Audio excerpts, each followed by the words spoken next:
Hello, everyone. Welcome to another episode of I Work in Sports live interview. So this is the show where we talk to accomplished sport business professionals who come here to share their knowledge, experience, tips, and advice in order to help you succeed in your career. My name is João Frigerio. I'm the founder of I Work in Sport, and I want to start by thanking you for being here with us today. Let me know if this is your first time or if you're coming back. If you are, you know the drill. We would like to have your participation. So be there, prepare your questions. We'd like to see what you would like to know about the interview today.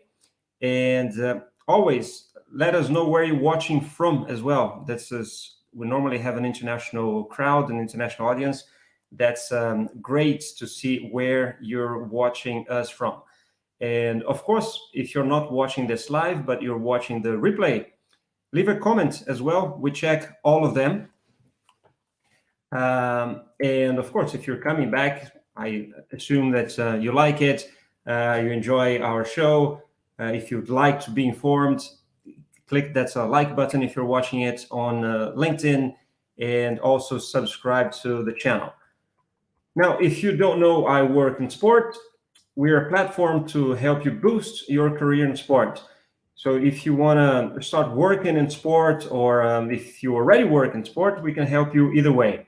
So we organize events which connect you with recruiters if you're looking for a job, or if you're thinking of expanding your education in sport. We also work with several academic programs and organize events that connect you with them as well. There's one coming up at the end of October, beginning of November. There will be news about that very, very soon.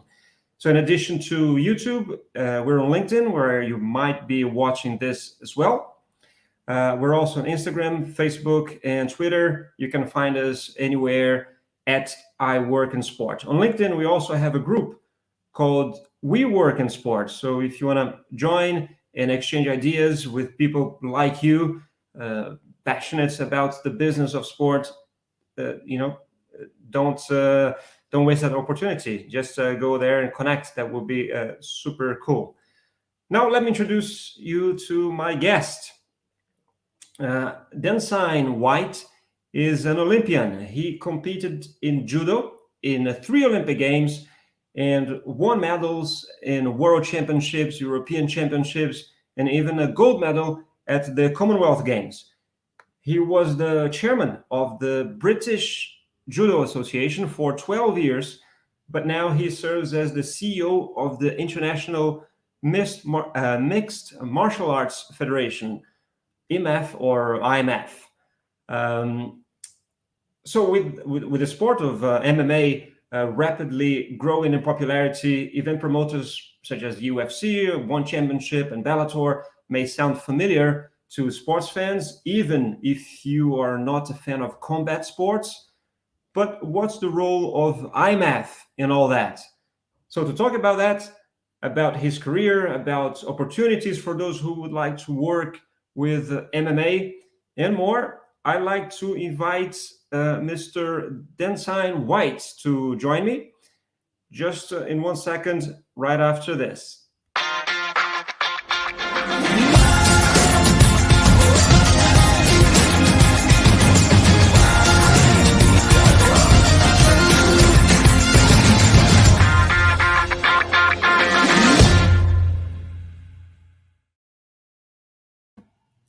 Opa. Hello, let me get Densign here. How are you? Densign, very well for being here. Thank you, and thank you for that fantastic introduction. Right, tell us, where are you right now? Right now, I'm in Kyrgyzstan. Kyrgyzstan. Yeah. Right, and for how long? What's happening there? I'm actually leaving tonight. I've got a 4:30 a.m. flight back to the UK. Last week, I was in Russia, in Kazan. We had the European Open Championships, which were a huge success for us. And then we came from there to Kyrgyzstan. because they're having a kind of a international event between themselves and Uzbekistan, which happened yesterday. And then today, our president of IMMAF was meeting the president of Kyrgyzstan, of the Republic. So that meeting went very well, and the Kyrgyzstan government want to support IMMAF, and they want to support the sport of MMA, which is good. And hopefully we can get Kyrgyzstan athletes to participate in IMMAF World Championship events and continentals. And obviously we want to support them with coaching courses and refereeing and judging courses as well. And just generally help them with governance and their structures moving forward. Cool. That's great to hear. Densign. Yeah, I'm saying it correctly, right? Is that Densign? You are. Yeah, good. Well done. Good. Let's start with a summary of your career, please. I gave a short summary there, but tell us a bit more. I mean, when did you actually get involved in judo? Maybe what you studied, and let's talk about how you started competing and until where you are now. Okay, I judo when I was 12 years old, and what happened was in the city where I lived in the West Midlands in the UK, Wolverhampton, there was a unique situation there where we had a judo coach that was employed by the city, and his job was to travel around to all the schools and offer judo lessons. And so we got offered judo lessons as part of our PE curriculum.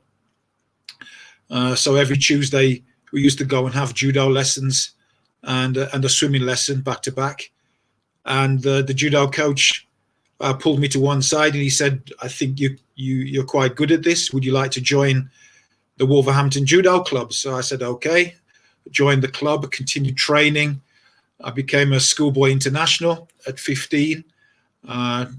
Traveled for the first time abroad to Belgium to an international event for schoolboys.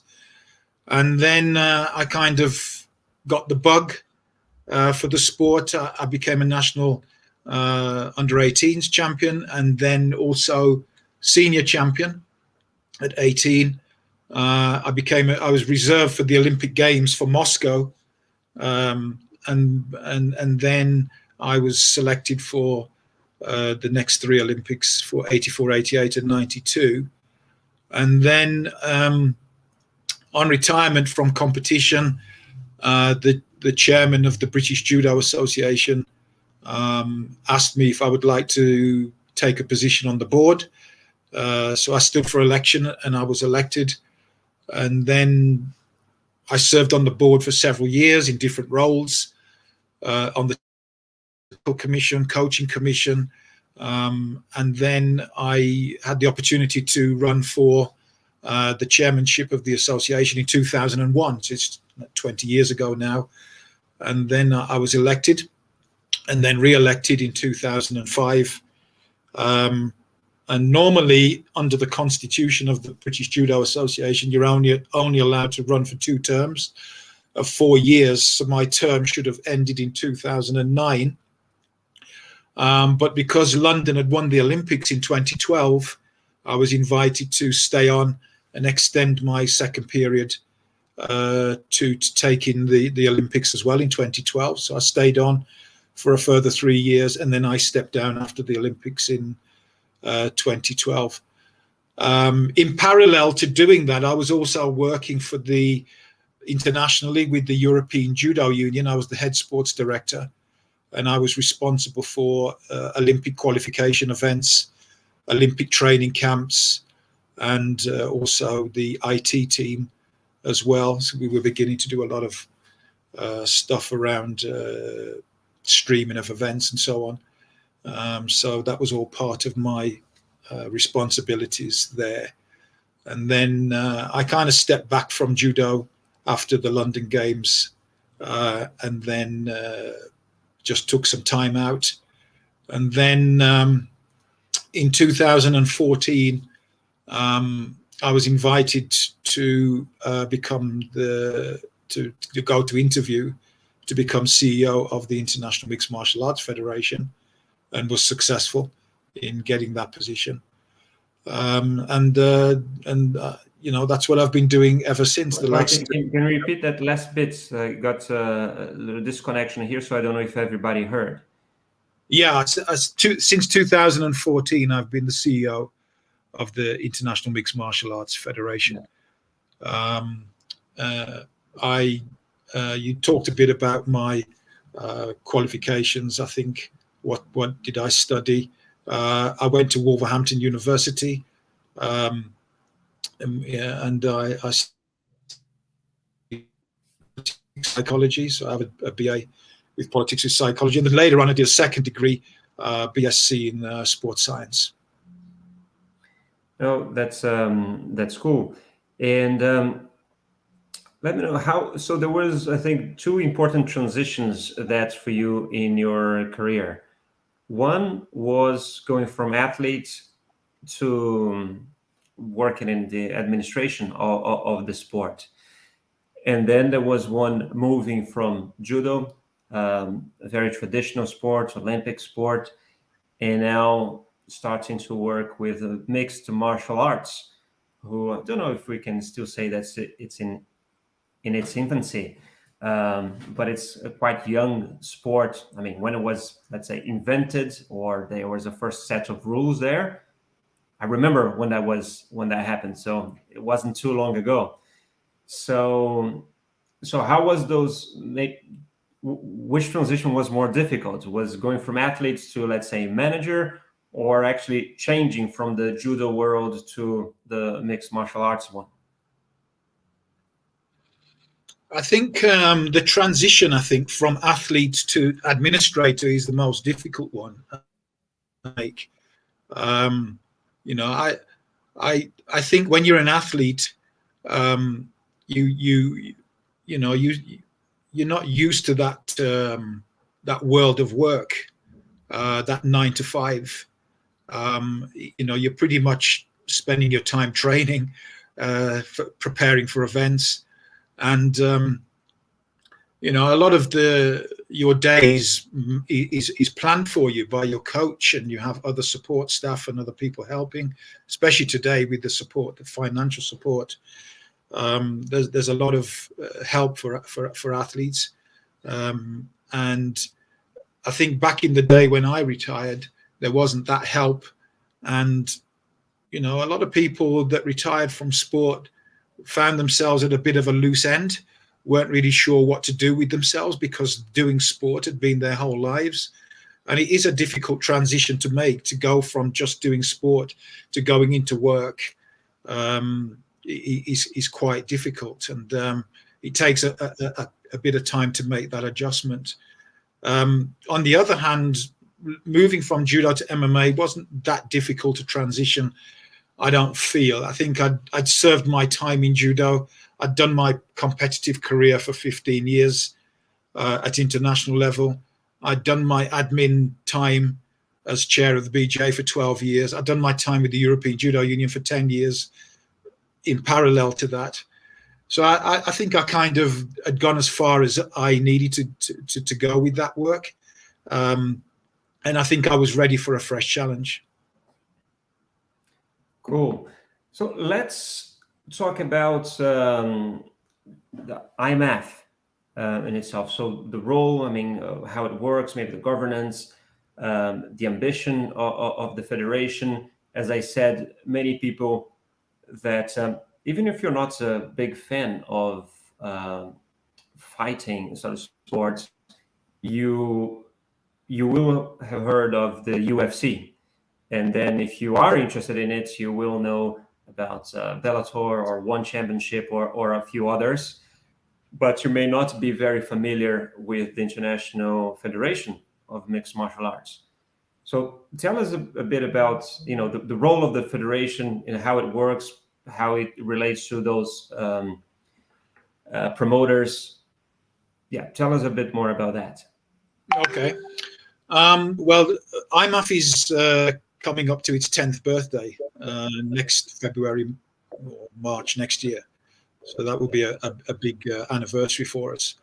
It started in 2012, and the founders of IMMAF were two of our Swedish directors, and they thought it was really important that amateur MMA had an international body that could regulate the sport and help to grow the sport.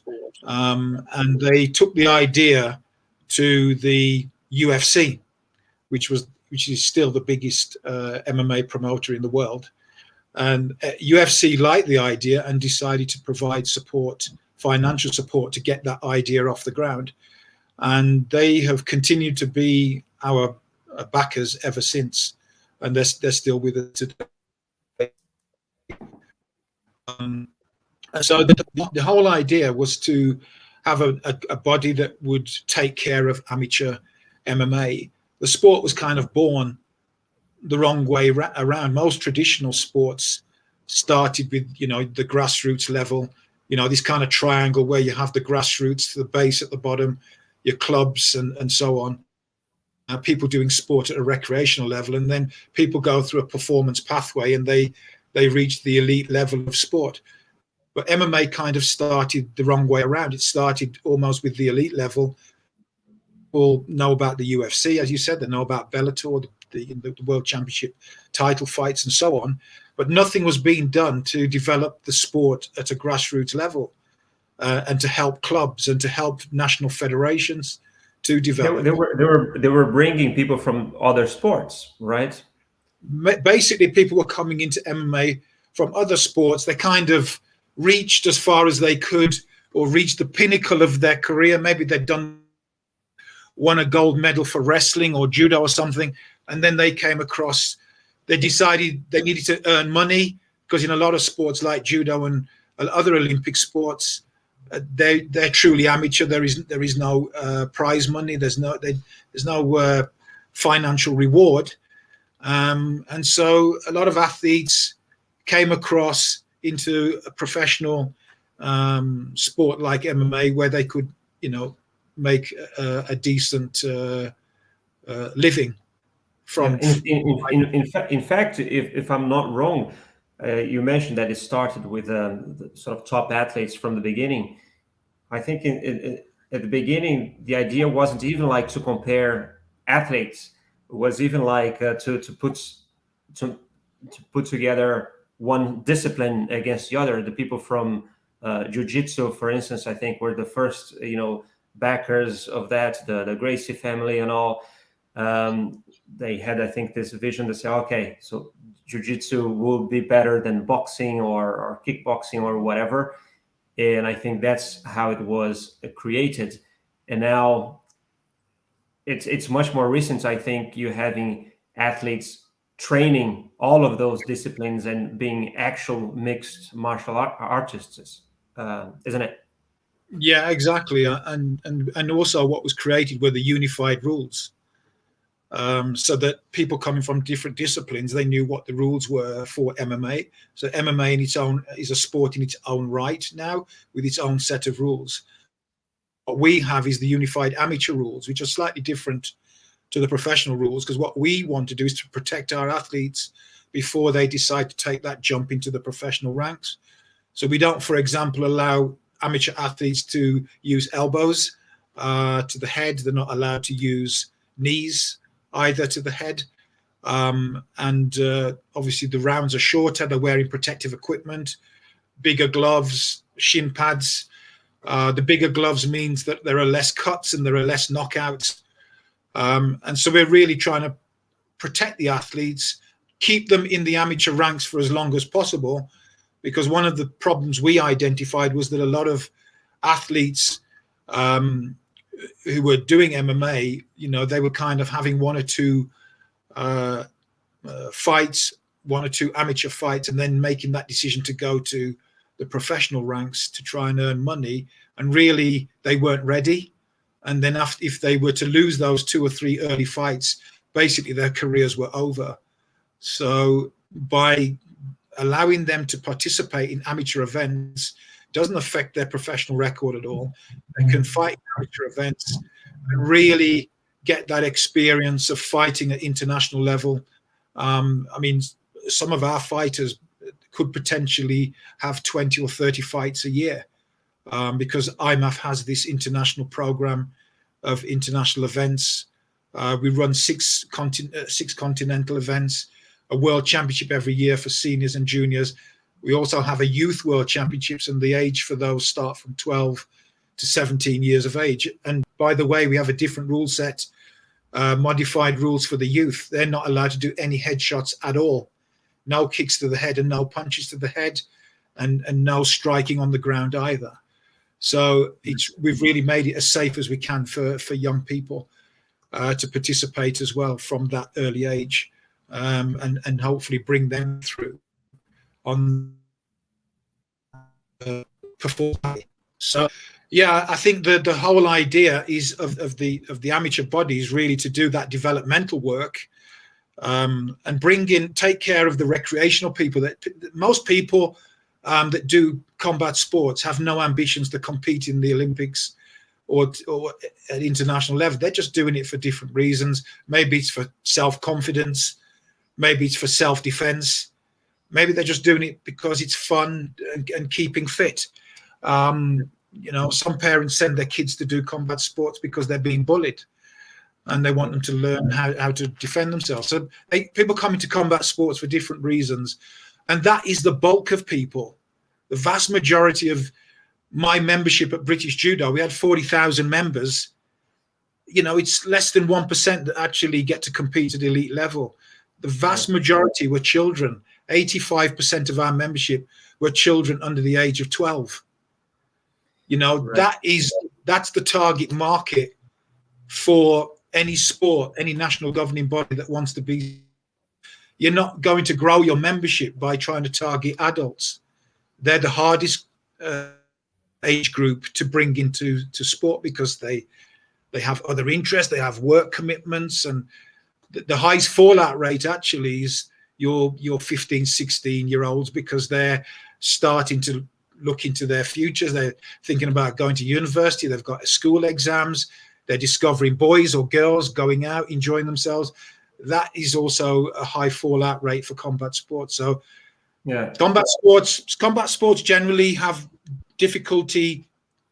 I don't think we have difficulty bringing people into the sport. The problem is keeping them. Retention of members seems to be the problem. It's kind of this revolving door where every time someone comes in, one is leaving, because the sport is so tough and it's so hard and quite intense. So we need to have what I'm trying to get I'm trying to get this culture change within MMA, you know, where they stop thinking about discovering the next Conor McGregor, and they start thinking about taking care of the people that just want to do MMA for recreational purposes. And that's how they can build their federations, and then they'll have the resources to support the elite athletes, which at the moment they don't have, because MMA is not a recognized sport in many countries still, and it's not recognized by the Olympic family. So therefore they're not receiving government support like other sports like judo or taekwondo might have, because they are in the Olympics. Yes, so we're going to talk about that in a second. Let me just tell you that there's some people already leaving some comments here. So Taruka is in India, says hi. Malu, there's MMA is big in Brazil, and so I have many friends there. The family. So Malu also says hi. Mame Paulo says, that's my mom. So, you know, she says, I'm a judo guy. I was. So Pia, I think she's in Kuala Lumpur, says that's interesting. Learn about the MMA Federation. So that doesn't include, right, the sports separate, such as Krav Maga or others, that each one have their own federations, right? And you are a different one. Yes, we're a different entity altogether. Yeah. Malu also says she was asking us to remind the audience where you're from. And yes, and then we had Taruka that was here since the beginning, that already replied in the chat saying that Densign is an Olympian and he's from the UK. Also, we have Jesus in Rennes in France. And Pia also says that it's very true what you're saying. So people are following us from several parts of the world. Unfortunately, it seems like I had a problem with our LinkedIn, whereas normally where there's even more reaches more people, but we're streaming to YouTube. And talk to us just a little bit more about sort of the governance then of IMMAF. How does it work? Is it same as any other federation? How do you become a member? How do you elect presidents? You're the CEO for how long? Maybe also about the size of the federation, because there may be some people watching. I didn't know about IMMAF. Maybe this is another one I should look into to perhaps develop my career there, working in sports. So what are the tell us a bit more about the governance and size of the federation. Okay. Well, we have around 120 members now globally, and they're, all continents. We have members in Europe. Obviously, is one of the strong continents for us, and Asia, where we are now, is quite strong for membership, and we have members in Pan America, North America, United States, Canada are members, and we also have Oceania members as well. So our membership is global. We touch all the continents, Africa obviously as well, where it's becoming really popular. The UFC actually have 3 world champions from Africa currently. Yes. So the explosion of MMA there has just been phenomenal in the last few months. And so we want to exploit that as well. We want to get more members in Africa and more development going on there. So we had our first General Assembly in 2015. We had our World Championships in Las Vegas in 2014, 15, and 16, the first 3 of them. And that's when we first elected the IMMAF board. So there was a democratic election. One of the things that I did as CEO was to try and make the IMMAF board a lot more diverse. There was the criticism that the board was too Eurocentric. And so one of the things that I did was to put into the statutes, which was voted in by the membership, that it was mandatory that we had representation from all the continents, and also that we could not have 2 members on the board from the same country. We've recently done more changes to the statutes because we wanted to create more gender balance in the board. We didn't have any women at that time, and now we have 3. So one of the things that's just been voted in by our membership recently, just last year this year, February, we had an extraordinary general meeting. We changed the statutes again, and this time there's a 30%. We must have 30% women in the board moving forward. How many do you have at the moment? 3, and it's a board of 14. 3 are women.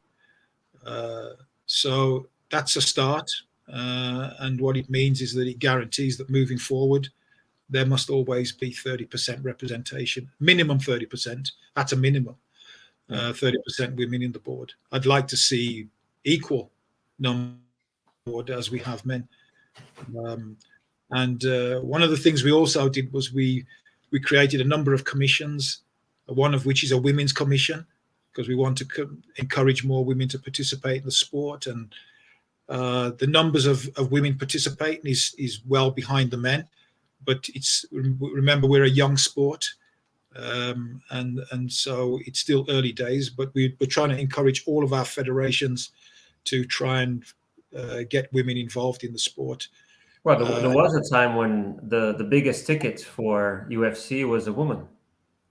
Yeah, I mean that was a remarkable achievement because there was a time when the UFC, for example, the biggest promoter, said that they'd never have women competing, and so that was, and he's a woman on a UFC show, Ronda Rousey, an ex judo Olympian, by the way. So she was, the biggest star, one of the biggest stars for the UFC. So yeah, we think that if that's a wonderful opportunity for us to grow the sport, is to get more women involved and not to have the sport look as if it's a very male-dominated environment. We've got the Women's Commission, and several national federations have created their own Women's Commission, and we hope that continues. And other federations as well. We've also got other things within the commissions, like a youth commission, coaching commission, athletes commission. We have arbitration commission, anti-doping commissions. Right. And in terms of let's say staff, so paid staff, how many they have? You and how big is your team? Supporting the day-to-day job. Yeah, the team's growing. Obviously, I'm the CEO. We have a COO or CS, Chief Strategy Officer, and we have a membership director, events director, marketing communications director, and then we have some other consultants that we bring in to manage things like anti-doping, for example. Right. And then we've got a team of people that manage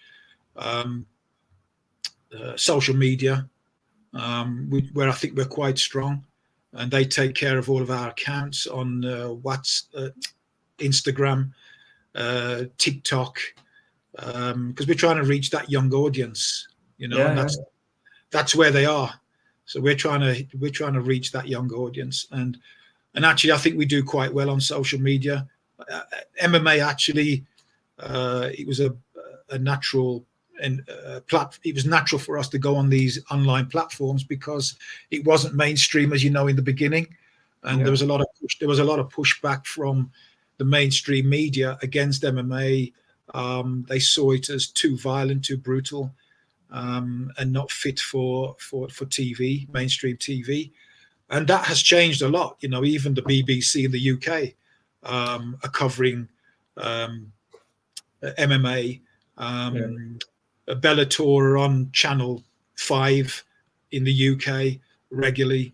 And I think even Conor McGregor was nominated for the BBC Sports Awards just a couple of years ago. So MMA has very much become mainstream. UFC in the United States, they're broadcast on Fox and ESPN.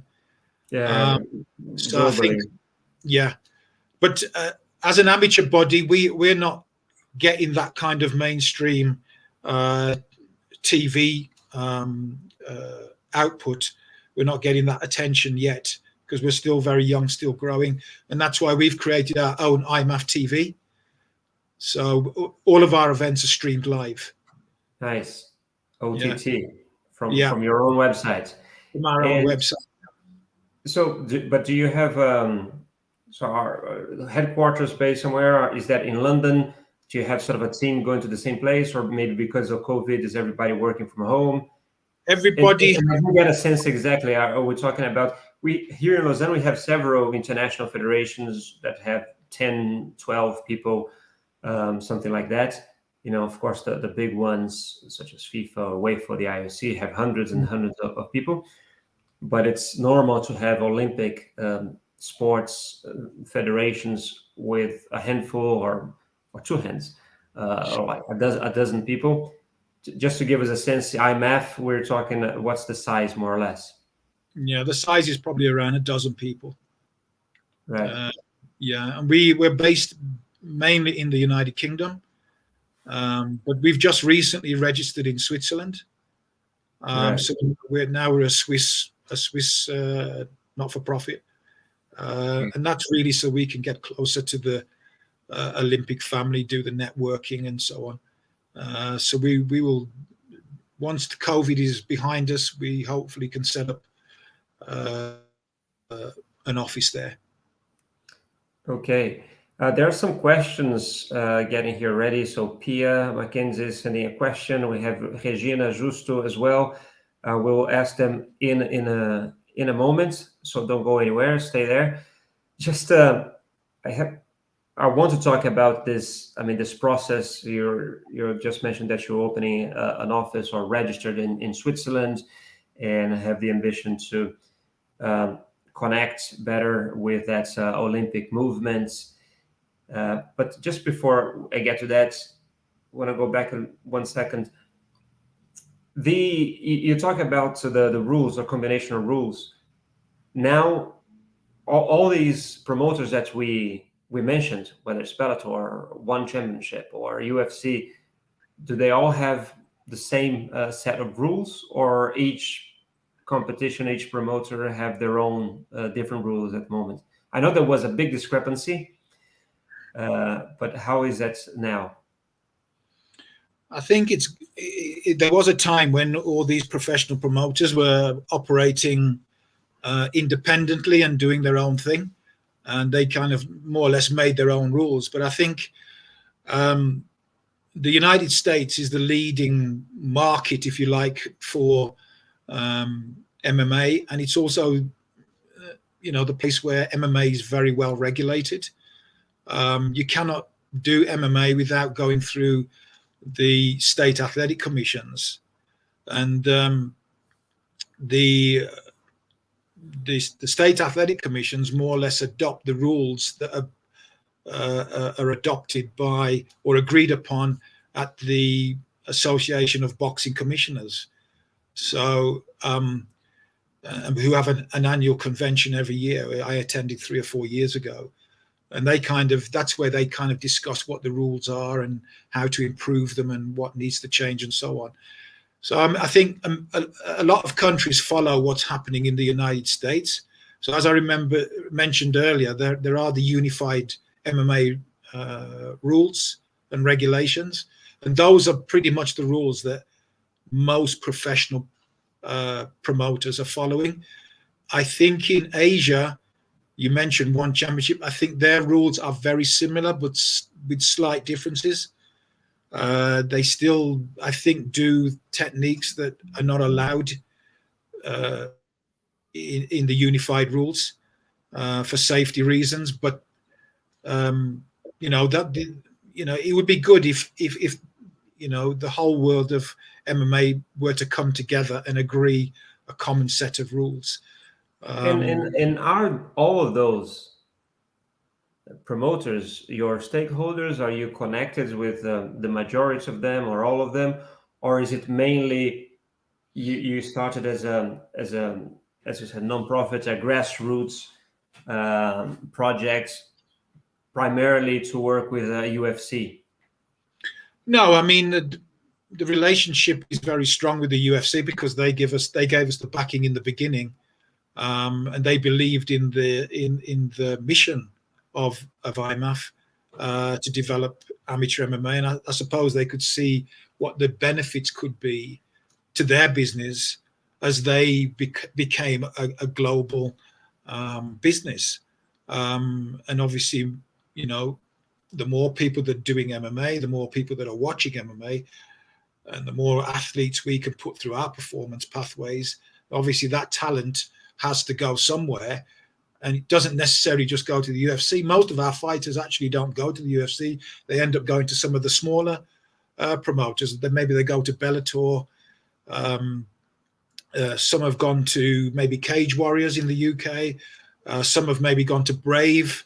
One of our best talents just went to Brave, who are based in Bahrain. And we had one youth world champion that went recently to One Championship. So all of these professional promoters have the ability to come in and take our best talent. Do they also help to fund IMMAF or? No, they don't. No, they don't. Which is, the only one that is the only one of those that has given any financial support to IMMAF is the UFC. None of the others have given any financial support. However, I believe Bellator given some financial support to the Irish team because they work very closely with John Kavanagh, who's the coach of Conor McGregor. Yeah. And we've had 3 world championships in Bahrain. So Bahrain, through the Bahrain royal family, have supported 3 world championships there. So we've had support in that way.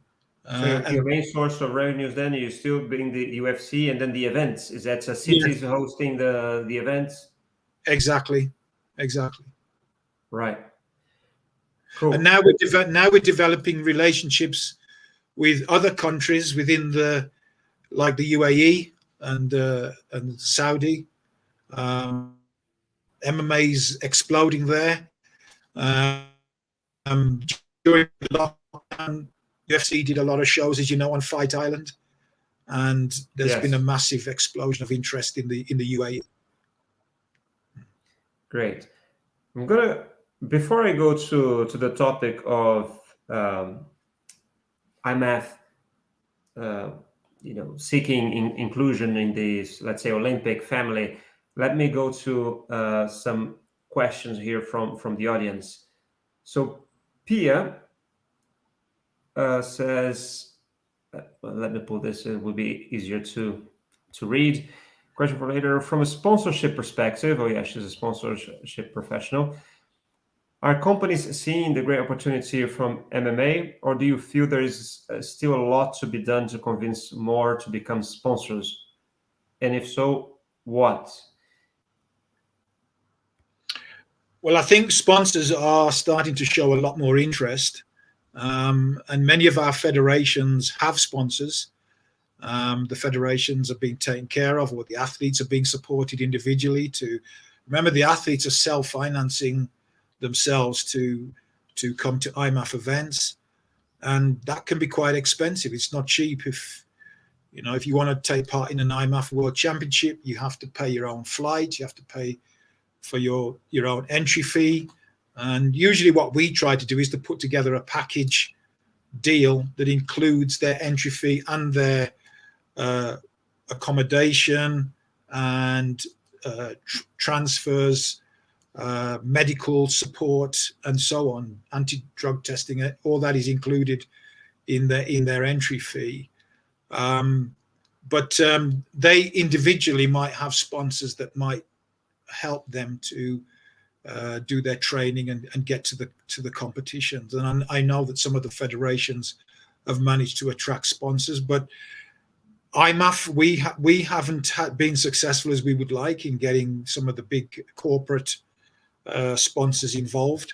But I think that's, as I said, we're still a young sport. It's early days, and we're still trying to get our content out there. As I mentioned, we're live streaming all of our events. And I think as that grows and as that audience grows, then the interest of the commercial sponsors will start to come in. So it's a long-term project. Right. So Pia, I think there are opportunities there. Pia is an excellent sponsorship professional. She's in Bangkok at the moment with the badminton federation, and but she's also originally from the UK, I think UK and Germany. So if you have any advice, Pia, you should contact Densign and the IMMAF. Any help, I suppose, is welcome. Any ideas on that front? So there is Beto Moreira saying hello, and Isa Magalhães as well. Another question. So I think it's the perfect question for us to jump into the, let's say, Olympic ambition, because Regina Justo here asks if you believe that there could be MMA in the Olympic Games in the future, if MMA could be an Olympic sport in the future. So yeah, that's a great question, and yes, I do believe that it could be in the Olympics in the future. It's that's the vision that we all share within IMMAF. and we're working towards that. Obviously, it won't be easy. There are already a lot of combat sports involved in the Olympic program. There's already judo there, there's already taekwondo, there's already boxing, there's already wrestling, and we had karate. Karate was a demonstration sport in this Tokyo Olympics just gone. So that was at least five combat sports on the program. And then just recently this year, Muay Thai became an IOC recognized sport, and also Sambo became a recognized sport, and kickboxing. So clearly, it's going to be very tough when you have already some. But you have others that are in the waiting room, waiting to get their opportunity to go in, and it's going to be tough for us to get into that Olympic family, and then to get onto the Olympic Games program is going to be incredibly tough. And obviously the IOC have made it clear that they're not looking to increase the size of the Olympics. They're looking to maintain the numbers they already have, or to make it more compact.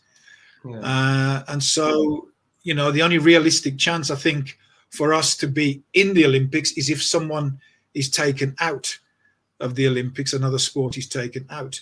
And after every Olympics, the IOC do their evaluations. They look at which sports did well, which ones maybe didn't do so well, didn't attract a big enough audience, and obviously the IOC want a younger audience, which is where I think we have an advantage over the other combat sports, is that we do have a young audience and we have a massive audience.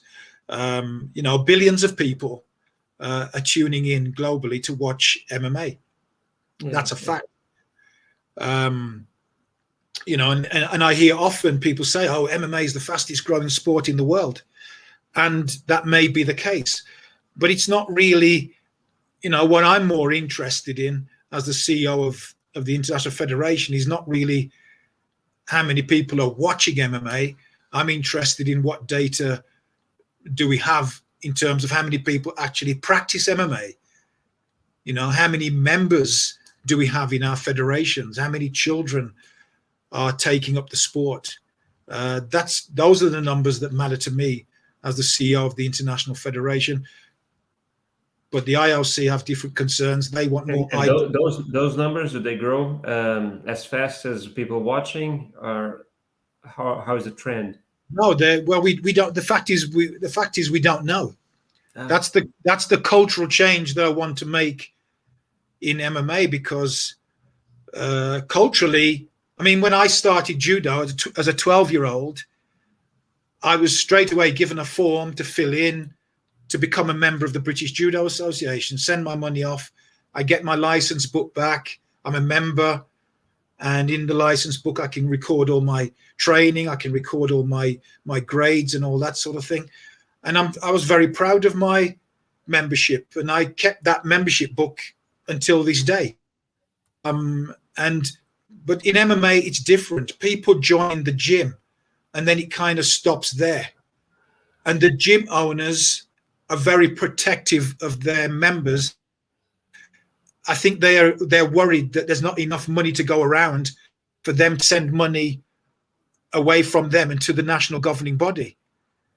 And actually, the national governing body is really important, because they're the ones that are supposed to regulate the sport, make sure that the clubs are being run properly, make sure that the coach that is running the club is certificated and has gone through formal training, make sure that he's done child protection or safeguard training, make sure that he's got a first aid certificate.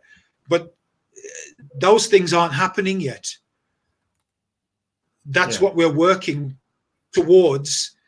Those building blocks are still not completely in place yet, because we're such a young sport and the culture is so different in the sport. And we those are some of the things I think we need to work on. At the same time, we are trying to convince the International Olympic Committee and the recognition bodies that in order for us to achieve these things, MMA needs to be recognized. Let's not even think about the Olympics for now. Let's just think about recognizing the sport. That would be a good place to start. And at the moment, they're refusing even to recognize the sport. And that's a problem, because if the sport isn't recognized, then it's really difficult to regulate it. That's right. IMMAF is really we're like the lion, but without the teeth. You know, we're relying on people to comply with our rules and our regulations. So give us an update of where you are at the moment. It's public that you had an issue, you applied for WADA, also to both, right? GASE, so the General Association of the Sports Federations, the International Sports Federations, and to WADA, so the World Anti-Doping Agency.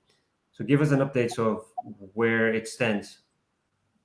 Well, just to give some background, Joe, first of all, we applied 5 years ago to GASEF and also to WADA at the same time, because it was a prerequisite for membership of GASEF. It was a prerequisite that you had to be a signatory of WADA. So we applied for both at the same time back in 2016. And to cut a long story short, our membership was refused by GASEF, and our WADA application was also refused as well to become a signatory, on basically for political reasons. GASEF had been consulted by WADA, WADA's recommendation to GASEF's recommendation to WADA was not to make us a signatory of the code, which to me seemed ridiculous. I mean, WADA shouldn't be told what to do by a third-party organization.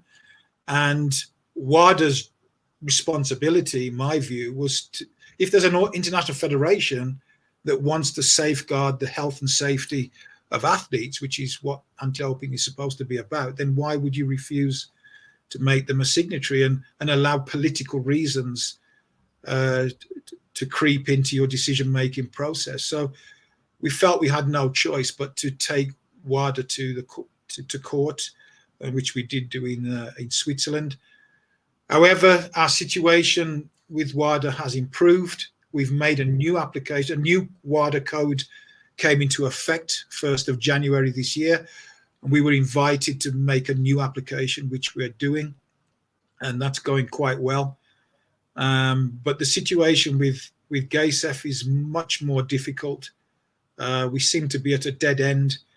The problem is, you know, that the main influencers within GASEF are people that represent combat sports. So, you know, the council members, at least 2 or 3 of the council members who decide on membership are from combat sports. They're from World Wrestling or from Muay Thai or one of the other ones. The chairman of the membership committee was the president of the World Karate Federation. The vice president of GASEF is the general secretary of Muay Thai, and so on. So it's very difficult for us for the reasons I explained earlier. The combat sports have a very dominant position within GASEF, and obviously they're afraid, I think, of the competition that MMA could present to them, the threat. So you've the ones that are already in the Olympic program are worried, and the ones that want to be in the Olympic program are also worried. Right. That's the situation we're in. We're trying to have dialogue with them, and we're basically saying that, you know, we want to work together with them. I think MMA has a lot to offer, mixed martial arts, whichever discipline it is. I think what we have to offer can help them. They can help us. Let's work together. Right. I think that's a great message. Let's see if you get lucky now opening or registering here in Switzerland, you're going to get closer to them. And yeah, well, I can wish you good luck with that. I know that's not easy. I've been following the process of a good friend of mine, and I take it as a mentor as well. Mr. Patrick Nelly has been trying to get match poker recognition for many years, and they recently were successful. So they had the first instance of recognition. I think there are a few more steps to go, but I know that it's a long process. So good luck with that. Well, yeah, well, Joe, in the time that I said we applied in 2016, at least the difference between them and us is they're not a threat to the other combat sports. Densign, you got disconnected there. Can you repeat the last thing you said? Yeah, I said that since we first applied to GASEF in 2016, at least a dozen sports have become members of GASEF who applied after we did. The difference is they're not perceived to be a threat to the combat sports. That's the difference. Right. Yeah, that's a tough one. Listen, we're getting very close to the hour here. Normally, one of the things I ask our guests to suggest is maybe a book or a podcast or a YouTube channel, anything that you'd like to recommend for people that are watching us. You can think about it. I will give a shout out to Marcelo Cerveto, who's here with us, also Otacílio Lima in Sertãozinho. So there was an important Brazilian audience here. Very MMA is very popular down there. And yes, before we go, would you like to recommend any book or podcast or YouTube channel that we should follow? Well, yeah, I mean, two of the people that really inspire me are people like Barack Obama. And I read his book or his books, not the newest one. So I've read his book, Audacity of Hope, and Dreams of My Father, two of his books that he wrote. Really inspired by those. And also by a book by Colin Powell, who was the first black commander-in-chief of all the American armed services. Yeah. He wrote a book called A Soldier's Way. Soldier's Way, yeah. A Soldier's Way. Very good read. Cool. Thank you for that. All about his life in the military and how he got involved in politics and how he rose through to the ranks and became a 4-star general. And it's a really interesting read. Oh, that's great. I take note of those. I can't always read all of the recommendations, but I will put in my list. So hopefully I'll get to them. Densign, I think that's it was an hour already and went fast. So I know that it's very late for you. What time is it for you now? I think it's 10 or 11, 10 o'clock. 10 o'clock in Kyrgyzstan. So yeah, I have to pack my bags and go to the airport now. All right. So have a safe flight. Thank you for being with us. Let's keep connected. Maybe next time you're in Lausanne, we'll be able to meet up, to meet in person. I want to thank also Juliana that works with you there, who actually connected with us. She is also working with the Leadership Women Football, and we did something with them. She recommended that I got in touch with you, and I'm very pleased that she did. So it was very nice having you, and I want to also say thank you to everybody that was watching us live. And if you're now watching the replay and it came all the way here, thank you so much for that as well. Densign, you want to say something before we go? Yeah, I'd just like to thank your audience and thank you for allowing me this platform on I Work in Sport. It's been a privilege. And I also look forward to meeting you in person very, very soon. Privilege was mine. So I'll see you soon. Thank you, Thank you. everyone. I see you next week.